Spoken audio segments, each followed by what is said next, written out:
The Waypoint. Chapter 5. The trek was uneventful, though the way longer than he remembered it being. But he enjoyed it nonetheless.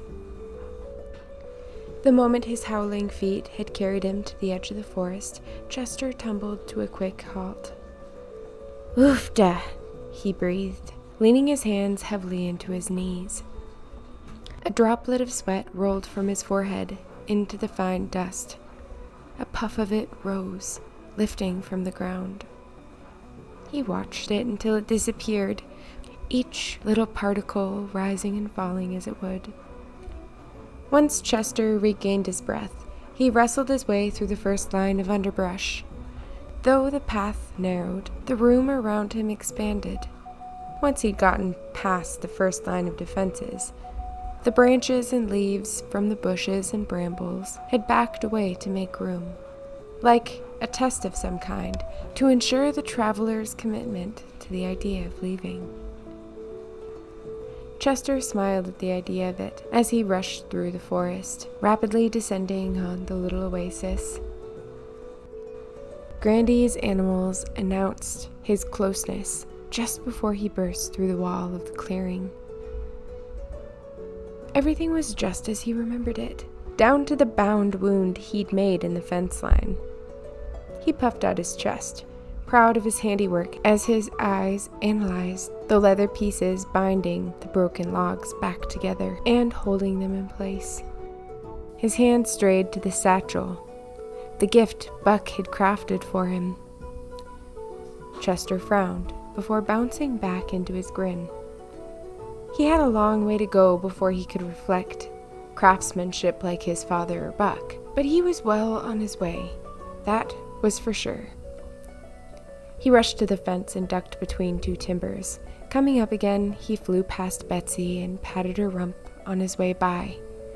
She tossed her head lazily to get a better view of him. Ma. Well, she made an effort anyway. "Good morning to you too, Betsy. Sorry about your head again," Chester hollered, taking the front steps in leaps and bounds. The front door opened with ease, causing Chester to nearly fall through as he tried to stop and go at the same time, nearly knocking into thin air. "Good morning, Master Chester." Grandy stepped into the light with her arms outstretched in a cheerful welcome. Chester stumbled through the doorway, catching himself on the kind lady's arm as she reached it to stabilize his steps. Though slender and graceful, she was strong as an oak.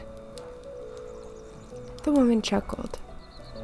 "There now, while you find your feet, tell me about town. We haven't spoken quite some time." "I'm sure Nessy's told you all about it."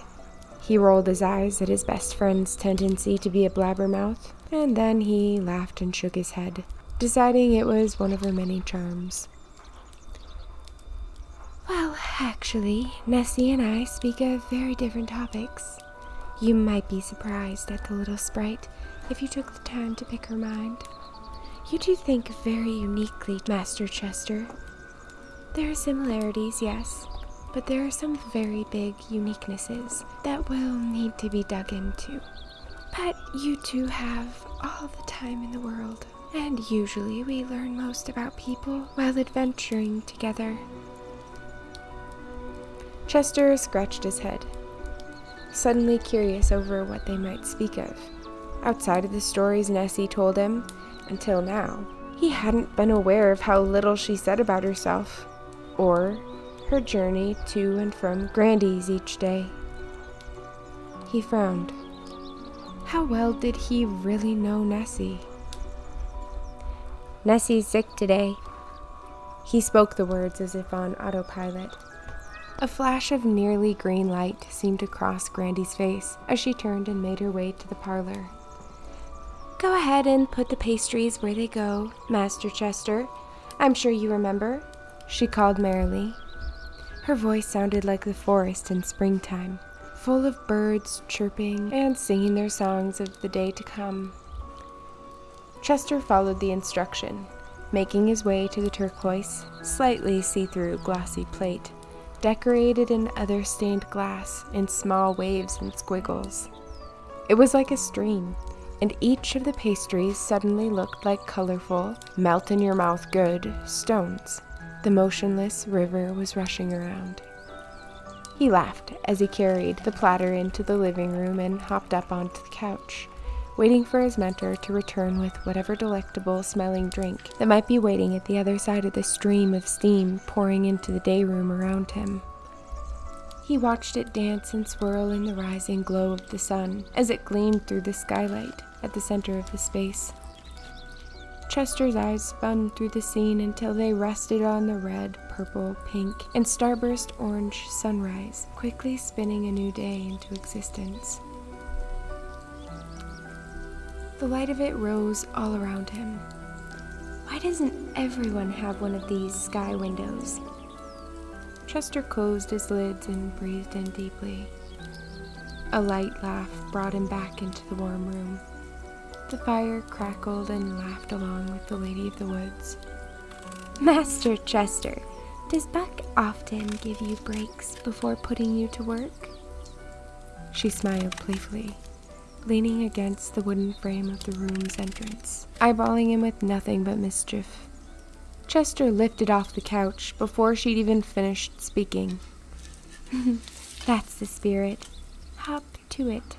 Be sure you feed the geese and the chickens first. That way they'll let you be for the other chores. I'm sure Nessy has told you. Chester nodded too quickly and rushed politely for the door.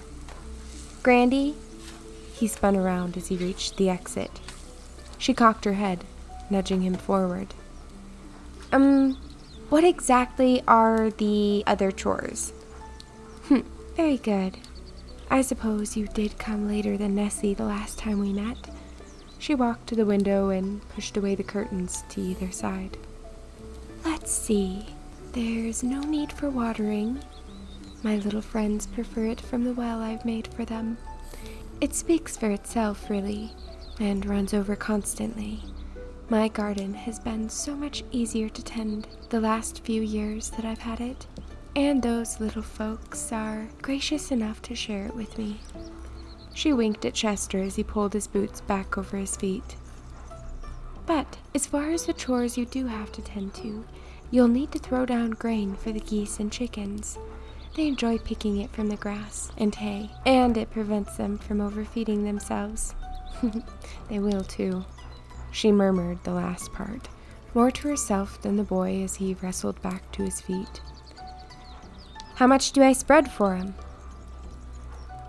All the right questions. You're a wise one, Master Chester. Grandy smiled. I have a wooden canister out there. Fill it twice and spread it over the area surrounding their coop. For the first one. The second you can toss into the grass surrounding, but make sure you spread it thick enough that they can see it. Chester nodded. The grain is in the bin on the side of the house, she continued. Fill that same canister full for Betsy twice, and 1 and maybe a half for the hog.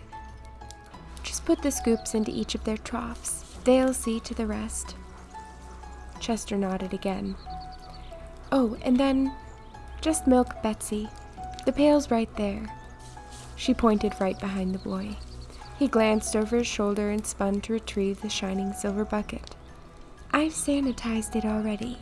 You can leave it on the doorstep while you tend to the others. Her eye twinkled, waiting for Chester to concede and ask for help for the second time. His eyes gazed back, full of calculations, before he nodded slowly. His grip around the metal handle of the pail tightened. All right. Thank you, Grandy. She nodded. As the door closed behind him, Grandy let out a melodic laugh. What a precious one he is, don't you think, Toady? The cat, purring at her feet, glanced up, pushing its bulbous head into the side of the soft white dress draped around her. Well, it could have been worse. The geese seemed to like him, but one of the roosters had immediately sized him up And then, as if warding off a threat, the beastly thing ran him down as he'd come close to the coop. Without knowing what else to do, Chester had tossed the bucket into the air, sending grain everywhere. He'd run as fast as he could, and faster, until he'd leapt to what he'd thought was a safe distance up the fence. Without hesitation, the rooster had leapt to the top of the highest fence rung, to stare down murderously, as if to prove no matter where the young master flew, he too would follow and surpass the height. Terrified, Chester let out a yelp and dashed back toward the front door of the house. He stopped at the top step, still catching his breath and nursing his pride as he realized how foolish the entire thing must have looked. He hoped Grandy hadn't been paying attention, and suddenly felt grateful that he was the only one there for the day. He could only imagine the trouble Nessy would have given him. The rooster had chased after at a medium pace until the child had stopped at the door. The little monster seemed satisfied with the interaction and strayed from his pursuit to return victoriously to the hens pecking at the grain he'd scared from the hands of a stranger for them. On a positive note, the grain had basically spread itself, and outside of that interaction, the chores had run smoothly. Chester now felt grateful for the time his neighbor had bought a cow and offered to let his father have as much of the milk as he was willing to harvest himself. His father had taken the opportunity to teach Chester a lifelong skill that had finally paid off. Chester laughed victoriously as he'd relieved Betsy of half a bucket of the liquid gold in half the time it had taken him in previous tries. It had been more fun this time than he'd remembered, maybe because it felt good to be good at something in a new situation because of something you'd taken from an old one. The ability to apply and gain great results left a warm, fuzzy feeling that rose up from his belly and ignited his chest. Chester walked back toward the door with his head held high, breathing in the brisk "Bark! Ouch!" Just as he made his way back to the stairs, the rooster had locked on to his target again. He'd rushed up behind Chester without him even seeing it, and struck out with his sharp talons, and like an arrow in the center of a hay bale, it landed its mark. Stupid chicken! It had all been going so well. He'd all but forgotten about the rooster. The wily chicken ran back to peck at his scratch, as if nothing had happened. The rooster ran back to peck at his scratch as if nothing had happened, while Chester looked glumly at the cobblestone stairs and spilt milk glistening through the light shadows cast over them. At least there's still almost half a bucket, he told himself, opening the door. He was ready to accept his prize. The cottage was cozy and full of life. There were potted flowers and creeping vines in most nooks and corners, but they fit in so nicely they felt like they were a part of the decoration. Chester didn't even feel like he'd come away from the forest at all by entering into the house. It felt as though he'd simply stepped into a secret chamber, made up of everything around them. A little wooded sanctuary within a sanctuary. He sipped at the large mug Grandy had left for him. The contents were still steaming, but they'd had time to cool from the bubbling boil he could hear rolling out of the kitchen from his place on the couch. Those were all similarities between the Waypoint and here, Chester thought, grazing his eyes over the scene more thoroughly. It smells amazing. It feels like home, and they're full of lively noises. Maybe, then, the similarity really was that each space was alive with the spirit of those who dwelt within them. How interesting, Chester thought. He sipped at the light mint chocolate-flavored concoction in his cup, soaking in its warmth. How do you like it? Grandy flooded the room with her smile as she took her seat in the high-backed chair opposite to Chester's. The fire crackled wisely between and off to the side of them. It's great, thank you, he stated plainly, ready to get into the story he'd left behind what seemed like ages ago. He anxiously tapped his foot against the base of his seat without even knowing it.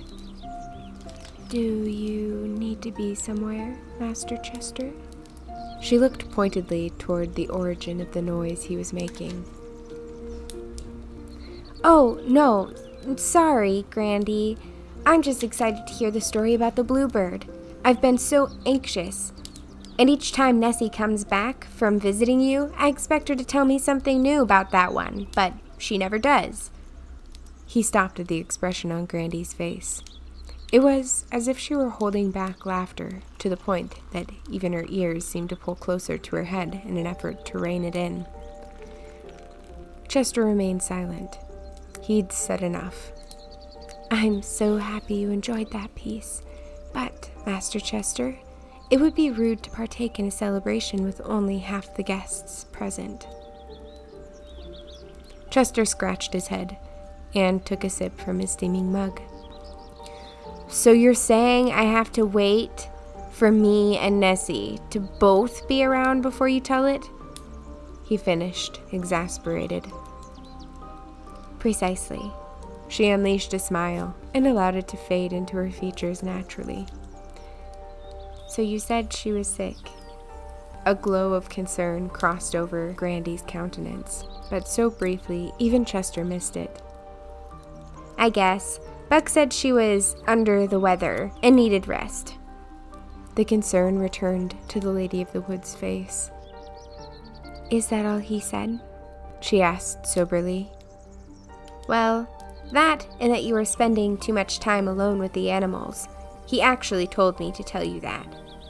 Chester paused again. The woman of the wood chuckled and took a sip. "I'm sure he did." She shook her head. "Master Chester, I know you have your heart set on the little bluebird, and I'll tell you that story if you truly wish to hear it now. But first, you have to know, I offered little Ness the same option." Chester's heart leapt into his throat. "Oh, why didn't she take it?" he cried out.